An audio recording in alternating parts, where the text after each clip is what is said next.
Servus miteinander, willkommen zurück bei mir im Bayerischen Outback. Schön, dass ihr alle wieder dabei seid. Heute gibt es mal wieder ein bisschen was Mystisches aus der bayerischen Folklore. Eigentlich so aus der Folklore der ganzen Welt. Und zwar geht es heute um den Drudenstein. Ja, die Drut, die hat es mal ganz besonders angetan, das wisst ihr ja schon, mit den ganzen Messern und mit den ganzen Schutzzaubern und so weiter. Und ich habe es mal angeschnitten, den Drudenstein. Auch eine ganz besondere Sache. Im Drudenstein ist es nämlich so, gibt es natürlich auf der ganzen Welt, das ist der Stein mit dem Loch. Ja, der Hühnergott, der Hexenstein, der Lochstein, und in Bayern ist es der Hühnerherrgott, weil in Bayern ist nicht alles Gott, sondern in Bayern ist immer alles Herrgott. Ja, darum heißt der Stein Hühnerherrgott. Ich habe euch hier mal so ein paar so schöne Exemplare mitgebracht, auch einen ganz großen. Und das ist ein Schutzzauber. Und darum geht es um Steine mit einem natürlichen Loch. Ist über die ganze Welt eigentlich verbreitet, heißt Adderstone, Hagstone, Serpent's Egg, Snake's Egg, Gleinader, Milpreef, Glornan Drut. Da sieht man schon wieder, dass die Drut wieder dabei ist. Und der Agri, das ist so alles der Stein mit dem Loch. Hat alles so ein bisschen so eine ähnliche Mystik. Und ich erzähle euch heute mal so hauptsächlich die bayerische Mystik. Das ist jetzt ein richtig schönes Exemplar. Und der Hintergrund hinter den Steinen ist natürlich der Schutzzauber. Beim Drudenmesser, das ist dieses schöne Teil hier, das habe ich euch ja schon mal erzählt, gibt es auch vom Andi Gewald ein nachgebautes. Das ist das 9-Kreuz-Messer. Ich weiß nicht, ob man das sieht. Das sind 9 Kreuze und 9 Halbmonde sind auf dieser Messerklinge. Und das war ein Schutzzauber, den hat man früher ins Kopfteil von dem Kinderbett gesteckt oder in seinem eigenes Kopfteil oder in den Sparren über dem Eingang von seinem Kuhstall, und dann hat dieses Messer praktisch vor der Drut geschützt, vor dem Aufsitzergeist, der die dann praktisch in der Nacht die Lebensenergie aussaugt. Das ist praktisch der Hintergrund gewesen. Und das Gleiche, den gleichen Schutzzauber, den erfüllt auch dieser Stein. Also nicht dieser hier, sondern das ist eigentlich so ein richtiger Lochstein, Drudenstein, Hühnergott, Hühnerherrgott. Und das ist der bayerische. Die sind natürlich wesentlich seltener, aber da komme ich gleich dazu.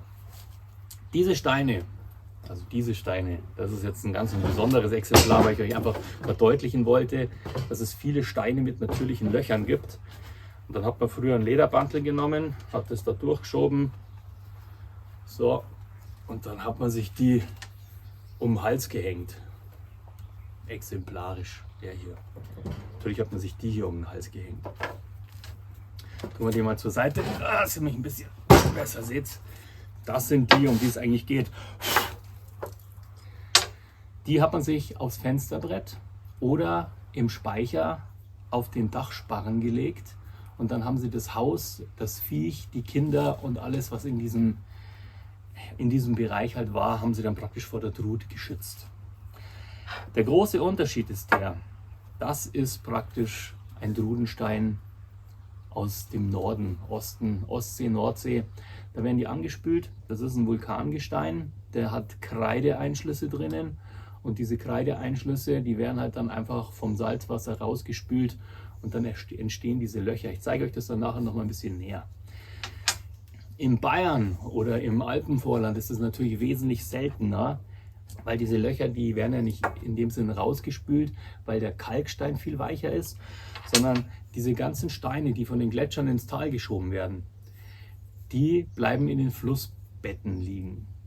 Und dann muss sich hier ein anderer Stein verfangen für hunderte Jahre oder tausende Jahre, das weiß ich nicht, müsst ihr einen Geologen fragen, und dann spült das Wasser über lange, lange Zeit, spült es dann in diesen harten Stein das Loch rein. Und da sieht man es recht schön, weil das ist ein ganz besonderer, der hat hier ein Loch auf der Seite und hat auf der Seite 2 Löcher. Da verfängt sich hier ein Kiesel und dann liegt er da irgendwo im Flussbett und dann spült das Wasser hier rum, macht seine Kreise und irgendwann bohrt es dann ganz gemächlich dieses Loch da rein. Und das ist das Besondere. Deswegen sind die natürlich auch wesentlich seltener. Die bayerischen Hühnerherrgottsteine oder die Drudensteine, als natürlich diese Vulkansteine, die man an der Nordsee oder am Ostseestrand zu haufenweise findet. Also zu haufenweise, man findet welche. Die hier, da muss schon wirklich vom Glück gesegnet sein. Ja, der Bachkiesel, der Vulkangestein Drudenstein. Und das hier, das habe ich einfach mal mitgebracht, damit man sieht, was es für verschiedene Möglichkeiten vom Geologischen her gibt, was Löcher in die Steine macht. Das hier ist so ein Einschluss von irgendwelchen Kristallgeschichten. Ich habe mal jemand gesagt, das ist Ditforder Dolomit. Ich weiß nicht, was ein Sandstein ist. Ich kenne mich jetzt mit geologischen Geschichten von den Steinen nicht aus. Ich kenne mich nur mit den mystischen Geschichten aus. Genau, und der hat einen Haufen Löcher, weil da so kristalline Einlagerungen sind. Und wenn man den halt dann rausbricht oder der runterrutscht oder wie auch immer, dann ist halt da ein Loch drinnen. Würde der jetzt seit jahrelang im Bach liegen und von den Gletschern rauf und runter geschoben werden, dann hätte er ein richtig schönes, ausgeschliffenes Loch. Und das sind natürlich die kleinen Talisman-Größen. Jetzt gibt es hier mal noch ein paar kleine Detailfotos. Also hier seht ihr, wie schön das da drin gewachsen ist. Und hier, ich weiß nicht, ob man aus der Kamera erkennt, da sind lauter so kleine kristalline Ablagerungen. Und das ist praktisch die Basis, dass dann da irgendwann mal Kristalle, Bergkristalle oder sonst irgendwas drin wächst. Kommen wir zu dem hier. So schaut der aus. Man sieht es da richtig, wie sich da der Stein mal verfangen hat hier drinnen. Und dann hat er sich da durchgefressen. Also ganz was Besonderes. 2 Löcher in ein Loch und da hat er sich schon weiter erodiert. Und wenn man sowas findet, also wirklich so einen vom Gletscher ins Tal geschobenen Bachkiesel mit Löchern, dann ist das schon wirklich ganz was Besonderes und was Seltenes. Dann kommen wir noch zu dem hier, zu dem tatsächlichen Hühnergott aus Nord- und Ostsee. Und man sieht hier ganz schön, das ist das Vulkangestein, das geschmolzene und dann erstarrte. Und das hat dann Kalk eingeschlossen. Kalk, Luftblasen, wie auch immer, dass es da reinkommt. Hier sieht man noch die Kalkamlagerungen. Und das Wasser, das erodiert dann praktisch hier den Kalk aus dem Vulkangestein raus. Und dann bleibt einfach so ein Loch übrig. Da, wo das praktisch mal eingeschlossen war.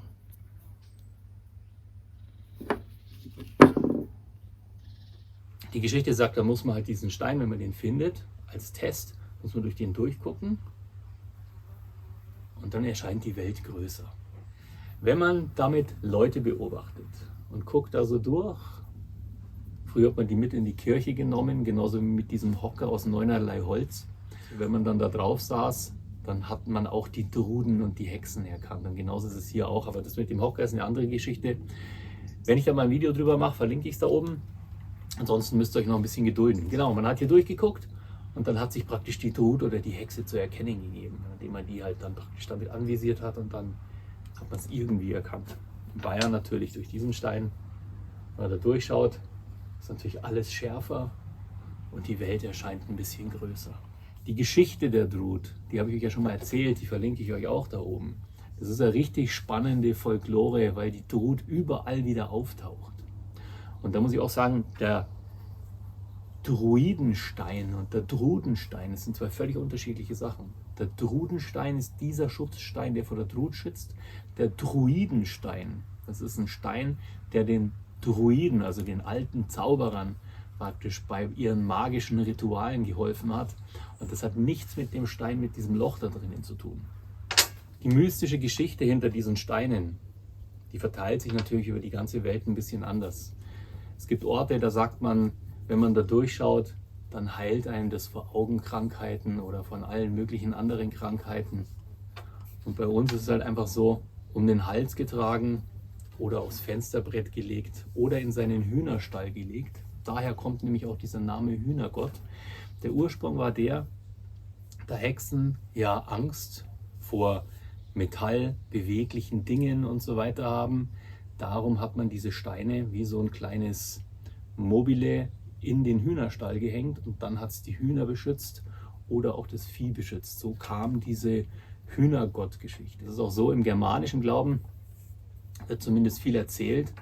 Das hat jetzt mit der bayerischen Sache nichts zu tun, dass der Gott Thor auch so einen ganz besonderen Bezug zu Hühnern hatte Und dass das praktisch direkt von Thor geschickt ein Stein war, der die Menschen dann vor den bösen Geistern und der Drut und was auch immer beschützen soll. Vielleicht noch eine Kleinigkeit aus dem Slawisch-Germanischen. Ich weiß jetzt nicht genau, wie das Wort heißt oder ob das Agri oder wie auch immer da dieser Stein oder diese Gegenstände hießen. Da erfüllt praktisch alles, was ein Loch hat oder alles, was aus Tonzeug oder Erdzeug ist, erfüllt den gleichen Zweck. Das heißt, wenn man jetzt praktisch einen Topf ohne Boden hat oder von einer Tasse nur noch den Henkel oder so, dann hat man da auch ein Seil durchgeführt und es hat den gleichen Schutzzauber gehabt wie dieser Hühnerherrgott. Ja, jetzt haben wir wieder ein bisschen in die Folklore abgeschweift heute. Ich hoffe, es hat euch gefallen. Wenn ihr einen besonderen Schutz braucht, schaut entweder beim Andi Gewald rein, lasst euch einen Drudenschneid machen, oder ihr geht auf die Suche und sucht nach ein paar Hühnergöttern, Hühnerhergöttern, Drudensteinen, Hexensteinen, Lochsteinen, wie auch immer. Ja? Was soll ich noch sagen? Kauft kein Klump, müsst weniger wegschmeißen, haltet eure Traditionen aufrecht und ich wünsche euch einfach ein wunderschönes Wochenende.